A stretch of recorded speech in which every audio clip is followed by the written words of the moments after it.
मुनि समाजर अमृतवाणी तृतीय अध्याय को स्वागत। प्रिय आत्मन, आज आम पाखे निमाई भाई योग शिक्षक मुनि समाजर उपस्थित अछंती।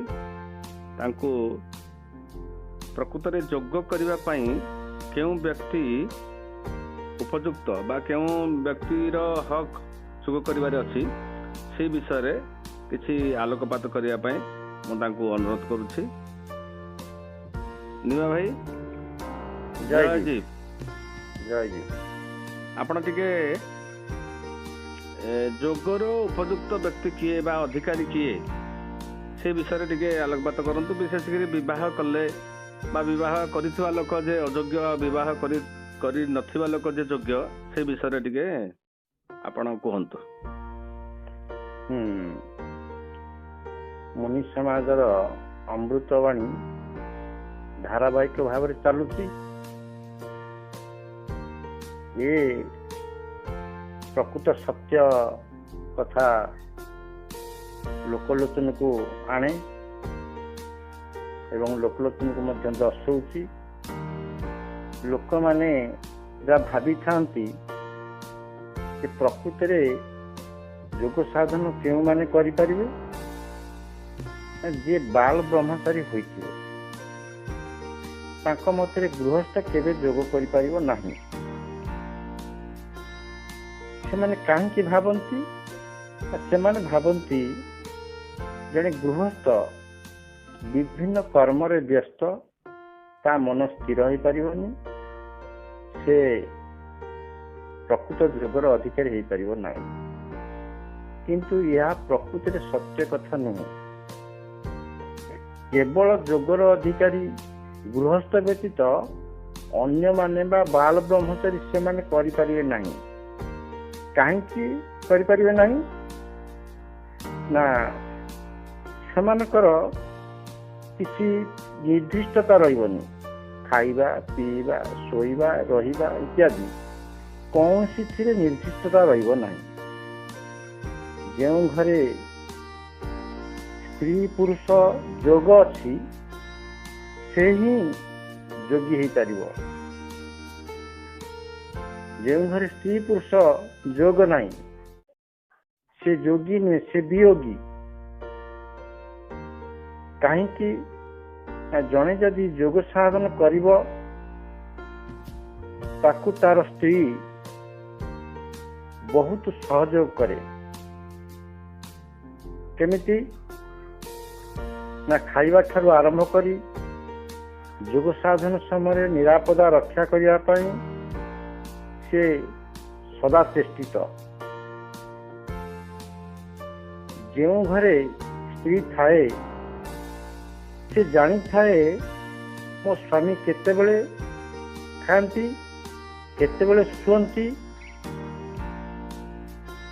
सेतिपाई ता पूर्व से खाद्य प्रस्तुत करि थाए एवं शोया बिछना कर स्त्री बिना योग केबे होई पारिबो नाही। जदि स्त्री बिना योग होई पार थांता ताहले जेउ लोक माने विश्वास करंती बाल ब्रह्मचारी योग करि परिबे बोली, से माने मध्य आदि योगी शिव को विश्वास करंती। आदि योगी प्रथम योगी होची श्री महादेव। योगेश्वर महादेव सबुबले स्त्री सहित रहउथिले। तांकर प्रथम स्त्री ना थिला सती। सती जेतेबेले दक्ष प्रजापति यज्ञ रे निज स्वज को जोगाग्नि रे भस्म कर देथिले। तापरे से पार्वती सहित तांकर विवाह होइतिला। जदि स्त्री योग साधन रे विडंबना सृष्टि करे, विघ्न सृष्टि करे, बाधा सृष्टि करे, ताहले शिवंकर द्वितीय विवाह करने को इच्छा होई न थांता। शिव द्वितीय विवाह कर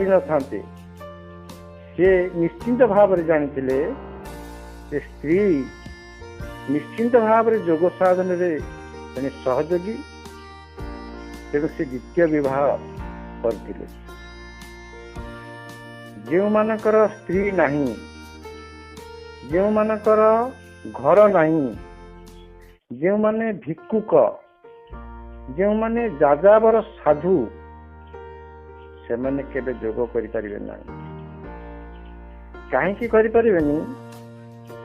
ଆପଣମାନେ ବିଚାର କରନ୍ତୁ, ଯାହାର ଘର ନାହିଁ ସେ ଶୋଇବ କୋଉଠି? କାହା ପିଣ୍ଡାରେ ଶୋଇବ ତ, କାହା ଘରେ ଶୋଇବ।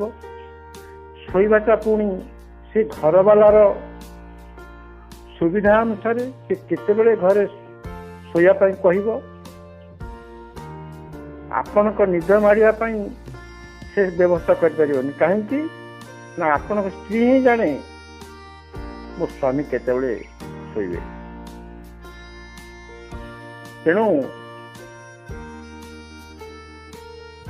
ବର୍ତ୍ତମାନ ମୁଁ କହିବାକୁ ଚାହେଁ ଯେ ସବୁ ବଡ଼ ବଡ଼ ଯୋଗୀ ସେମାନେ ସ୍ତ୍ରୀ ସହିତ ରହୁଥିଲେ, ଆଉ ସମସ୍ତେ ବିବାହ ମଧ୍ୟ କରିଥିଲେ। ଆମେ ଗୋଟିଏ ଉଦାହରଣ ଦେଲେ, ଶିବ ପାର୍ବତୀଙ୍କ ସହିତ ରହୁଥିଲେ।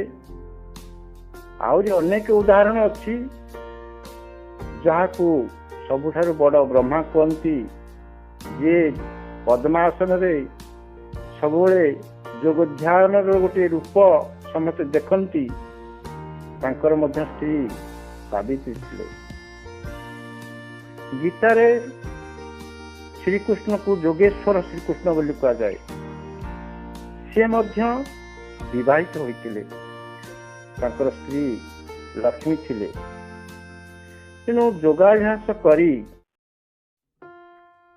ଯେ ଇନ୍ଦ୍ରପଦ ପାଇଥିଲେ, ତାଙ୍କ ନାଁ ହଉଛି ସୁରେଶ। ତାଙ୍କର ବି ସ୍ତ୍ରୀ ଥିଲେ, ତାଙ୍କ ନାଁ ହଉଛି ସଚୀ। ଶ୍ରୀରାମଚନ୍ଦ୍ର ସେ ମଧ୍ୟ ଯୋଗ କରୁଥିଲେ। ବଶିଷ୍ଠ ମୁନି ହେଉଛନ୍ତି ତାଙ୍କର ବଶିଷ୍ଠ ଋଷି ତାଙ୍କର ଗୁରୁ। ସେ ଯୋଗ ସାଧନ କରି ଯୋଗ ସିଦ୍ଧ ହେଇଥିଲେ। ଶ୍ରୀରାମଙ୍କର ମଧ୍ୟ ସ୍ତ୍ରୀ ଥିଲା, ତାଙ୍କ ନାଁ ହଉଛି ସୀତା। ତେଣୁ ଆପଣ ଯେତେ ଯୋଗୀ କୁହନ୍ତୁ, ସମସ୍ତଙ୍କର ସ୍ତ୍ରୀ ଥିଲା। ତେଣୁ ସତ କହିବାକୁ ଗଲେ, ଆପଣ ଦେଖନ୍ତୁ ଗୌତମ ଋଷିଙ୍କର ତାଙ୍କର ସ୍ତ୍ରୀ ଥିଲେ, ତାଙ୍କ ନାମ ଅହଲ୍ୟା। ବଶିଷ୍ଠ ମୁନିଙ୍କର ସ୍ତ୍ରୀ ଥିଲେ, ତାଙ୍କ ନାମ ହଉଛି ଅରୁନ୍ଧତୀ। ଏବଂ ଏମିତି ଅନେକ ଜଣ ଜଣ କହିଗଲେ ସମସ୍ତଙ୍କର ସ୍ତ୍ରୀ ଥିଲେ। ତେଣୁ ସତ କହିବାକୁ ଗଲେ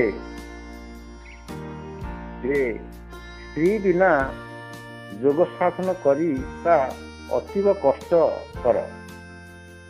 ନିଜେ ରାନ୍ଧି ଖାଇ ଠିକ୍ ସମୟରେ ଶୋଇ ଯୋଗ ସାଧନ କରିବା ଅତୀବ କଷ୍ଟକର। ତେଣୁ ଯୋଗ କରିବାକୁ ହେଲେ ସବୁଠାରୁ ବଡ଼ କଥା ହେଲା ସାଧନ ପ୍ରତିଦିନ ଠିକ୍ ସମୟରେ ହେବା ଦରକାର। ଠିକ୍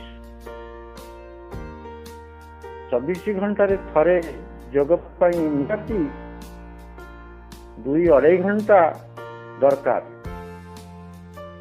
ସନ୍ଧ୍ୟା ସମୟରେ ସୁବିଧା ହେଲେ ଯୋଗାଭ୍ୟାସ କରାଯାଇପାରେ। ପ୍ରାତଃକାଳ 3ରୁ 5 କିମ୍ବା 6 ପର୍ଯ୍ୟନ୍ତ ଆମର ହଉଛି ବ୍ରାହ୍ମ ମୁହୂର୍ତ୍ତ। ସେଇ ସମୟରେ ନିରୋଳା, ସେଇ ସମୟରେ ଏକାନ୍ତ, ସେଇ ସମୟରେ ସାଧନ କରିବା ହଉଛି ଉପଯୁକ୍ତ।